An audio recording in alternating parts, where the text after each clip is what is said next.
ప్రభుత్వ గురుకుల పాఠశాల విద్యార్థుల ఆత్మహత్యలపై రాష్ట్ర ముఖ్యమంత్రి రేవంత్ రెడ్డి సమీక్ష నిర్వహించాలని ఎమ్మెల్సీ కవిత డిమాండ్ చేశారు. ఇక ఇమాంపేట ఎస్సీ గురుకుల పాఠశాలలో చదువుతున్న విద్యార్థిని అస్మిత ఆత్మహత్య చేసుకుని పుట్టెడు దుఃఖంలో ఉన్న కుటుంబ సభ్యులను పరామర్శించి ఓదార్చారు. ఇక వారి కుటుంబానికి అండగా ఉంటామని హామీ ఇచ్చారు. ఇక జనగాంలో ఇద్దరు విద్యార్థులు ఆత్మహత్య చేసుకున్న వారం రోజుల్లోనే మరో విద్యార్థి ప్రాణాలు కోల్పోవడం బాధాకరమని అన్నారు. ఒత్తిళ్లు ఉన్నవా లేక మరో కారణం ఏదైనా ఉన్నవానికి బహిర్గం చేయాల్సిన సమయం ఇదేనని వివరించారు.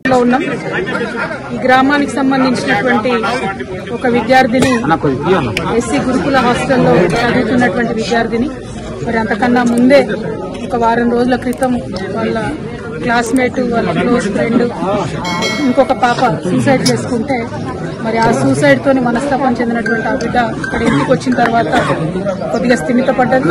మళ్ళీ వెంటనే అధికారులు ఎగ్జామ్స్ ఉన్నాయి, మళ్ళీ మీరు రావాలి స్కూల్కి అనగానే మనాది పెట్టుకున్నటువంటి ఆ పాప మరి ఇక్కడ ఇంటి దగ్గరే సూసైడ్ చేసుకొని చనిపోవడం జరిగింది. చాలా బాధాకరం. ఇటువంటి సంఘటనే గత 2 వారాల క్రితం భువనగిరిలో బీసీ హాస్టల్లో ఇద్దరు ఆడపిల్లలు సూసైడ్ చేసుకోవడం చనిపోవడం జరిగింది. మరి వాళ్ళ ఇమాంపేటకు సంబంధించినటువంటి ఎస్సీ గురుకుల హాస్టల్లో మరొక ఇద్దరు ఆడపిల్లలు ఇలా చనిపోవడం అన్నది నిజంగా బాధాకరం. ప్రభుత్వాన్ని చేతులు జోడించి విజ్ఞప్తి చేస్తూ ఉన్నాం, కొంచెం రివ్యూ చేయండి ఏం జరుగుతుంది. 10th క్లాస్ పిల్లలు మరి ముఖ్యంగా ఎగ్జామ్స్ టెన్షన్లో ఉన్నారా, ఎందుకు ఇట్లా జరుగుతుందనే విషయాన్ని దయచేసి ఆలోచన చేయండి. లక్షలాది మంది పిల్లల్ని గురుకులాలు పెట్టి మనం ఇలా గురుకులాల్లోకి తీసుకొచ్చినాం. మరి ఇట్లాంటి సంఘటనలు వరుసగా జరుగుతూ ఉంటే మరీ ముఖ్యంగా ఆడపిల్లలు చాలా సెన్సిటివ్గా ఉంటారు కాబట్టి వారు ప్రాణాలు తీసుకునే స్థాయికి వారిని మనం ఎందుకు ప్రెషర్ చేస్తూ ఉన్నాం. మరి గురుకులాల్లో ఏదైనా సిలబస్ బాగాలేదా, లేకపోతే కౌన్సిలర్స్ సంఖ్య తక్కువ ఉందా, లేకపోతే ఇంకేమైనా సౌకర్యాల వల్ల ఇబ్బంది ఉందా, ఇంకేదైనా రకమైన ఒత్తిడి ఉందా. దయచేసి ప్రభుత్వం ఇప్పుడు విద్యాశాఖకు సంబంధించి ప్రస్తుతం మంత్రివర్యులు లేరు కాబట్టి గౌరవ ముఖ్యమంత్రి వర్యులు ఒక్కసారి రివ్యూ చేసుకుంటే బాగుంటుందేమో. ఆడపిల్లల అంశం సెన్సిటివ్ అంశం, పైగా ఇప్పుడు ఎగ్జామ్స్ వచ్చేటటువంటి టైం కాబట్టి అన్ని సోషల్ వెల్ఫేర్ హాస్టల్స్ కూడా ఒక్కసారి రివ్యూ చేసుకొని కౌన్సిలర్స్ని పటిష్టంగా పెట్టి పరీక్షల్లో అత్యధిక ఉత్తీర్ణత శాతం సాధించే విధంగా విద్యార్థుల మీద ఉన్న మానసిక ఒత్తిడిని తొలగించే విధంగా ఉండాలని చెప్పి కోరుతా ఉన్నాను. అదేవిధంగా బర్కచర్ల గ్రామస్తులందరికీ కూడా తెలియజేస్తూ ఉన్నాము. మరి ఈ బిడ్డ కుటుంబానికి బీఆర్ఎస్ పార్టీ తరఫున మేమందరం కూడా అండగా నిలబడతాం, వారికి ధైర్యాన్ని ఇస్తాం.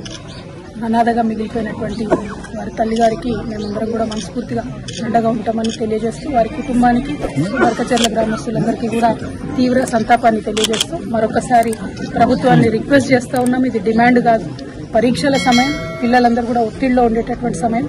ఆడపిల్లలు మగపిల్లలు అన్ని హాస్టళ్లలో కూడా దయచేసి కౌన్సిలర్స్ సరిగ్గా ఉండే విధంగా గౌరవ ముఖ్యమంత్రి గారు తక్షణమే ఒకసారి రివ్యూ పెట్టవలసిందిగా రిక్వెస్ట్ చేస్తా ఉన్నాం. Thank you.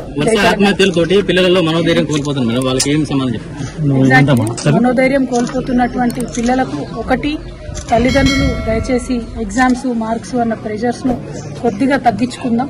రెండవది, ప్రభుత్వం వైపు నుండి ప్రతి హాస్టల్లో కూడా కౌన్సిలర్స్ ఉండేటట్టు, టీచర్లు ఫ్రెండ్లీగా ఉండేటట్టు ఒక్కసారి ప్రభుత్వం నుంచి రివ్యూ చేసుకోగలిగితే సరిపోతుంది. మరీ ముఖ్యంగా పరీక్ష సమయం కాబట్టి టైంకి ఫుడ్ అందుతుందా, క్వాలిటీ ఫుడ్ అందుతుందా, ఇవన్నీ కూడా ముఖ్యమైనటువంటి అంశాలు కాబట్టి మరి ఇప్పుడు విద్యాశాఖకు మంత్రివర్యులు లేరు కాబట్టి డైరెక్ట్గా ముఖ్యమంత్రి గారి కిందనే ఉంది కాబట్టి గౌరవనీయులు రేవంత్ రెడ్డి గారిని మేము ఆడపిల్లల తరఫున చేతులు జోడించి విజ్ఞప్తి చేస్తా ఉన్నాం. ఒక్కసారి డిపార్ట్మెంట్ ని మీరు రివ్యూ చేయండి, రివ్యూ చేసి పిల్లల ప్రాణాలు కాపాడండి. ఎందుకంటే పరీక్షలు తొందరలో వస్తాయి, మార్చి ఏప్రిల్ మే అన్ని కూడా రకరకాల పరీక్షలు ఉంటాయి కాబట్టి గురుకుల హాస్టల్లో ఉన్నటువంటి పిల్లల మీద ప్రత్యేక శ్రద్ధ పెట్టవలసిందిగా కోరుతాము. కొన్ని అనుమానాలు వ్యక్తం చేశారు మేడం, చనిపోయి 10 రోజులు అవుతుంది, ఇప్పటివరకు కూడా ఏం కన్క్లూజన్ తీసుకురాలేదు పోలీసు వాళ్ళు. ఇక్కడ అదే జరిగింది బ్రదర్. ఇప్పుడు వైష్ణవి పాపం వృత్తిలో కూడా అదే జరిగింది. పేర్లు చెప్పడం ఇష్టం లేక నేను పేర్లు చెప్తలేను. ఇక్కడ చనిపోయినటువంటి ఎస్సీ హాస్టల్లో ఊరేసుకొని చనిపోయినటువంటి పాప పరిస్థితి అట్లానే ఉంది. అంతకుముందు బీసీ హాస్టల్లో 2 పిల్లలు ఒకేసారి ఊరేసుకొని మృతి చెందినారు భువనగిరిలో, అక్కడ కూడా అదే ఉంది. ఇన్వెస్టిగేషన్ అన్నది ఎందుకో ముందుకు పోతలేదు. శ్రద్ధ పెట్టవలసిందిగా మాత్రం ఇన్వెస్టిగేషన్ విషయంలో ప్రభుత్వాన్ని డిమాండ్ చేస్తా ఉన్నాం. ఎందుకంటే భువనగిరి హాస్టల్లో ఆటో వాళ్ళు వీళ్ళందరికీ కూడా ఎంట్రన్స్ ఉండేదని చెప్తా ఉన్నారు.